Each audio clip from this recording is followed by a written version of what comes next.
Puri curry చేయాలంటే ఆలు కోసం వెయిట్ చేస్తున్నారా? అలా అయితే ఆగిపోండి. ఆనియన్స్తోనే ఎలా ప్రిపేర్ చేసుకోవాలో ఒక్కసారి వీడియోలో చూసేయండి. సింపుల్గా టేస్టీగా ఎలా చేసుకోవాలో వీడియో ఎండింగ్ వరకు చూడండి, ఎక్కడా స్కిప్ చేయొద్దు.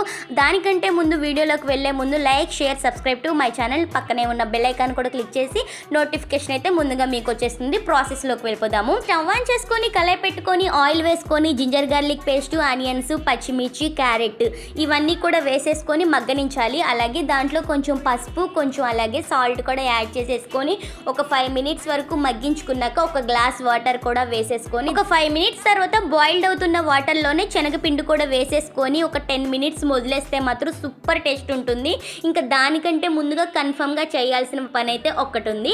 లెమన్ కూడా వేసేసుకొని చల్లారేక తింటే ఉంటుంది. ఈ పూరీలో పెట్టుకొని వేడి వేడిగా ట్రై చేయండి. టేస్ట్ విషయానికి వస్తే సూపర్ ఉంటుంది. మీ ఇంట్లో కూడా ట్రై చేసి మీకు ఎలా వచ్చినా కమెంట్ సెక్షన్లో కమెంట్ చేయండి. వీడియో నచ్చితే సబ్స్క్రైబ్ టు మై ఛానల్.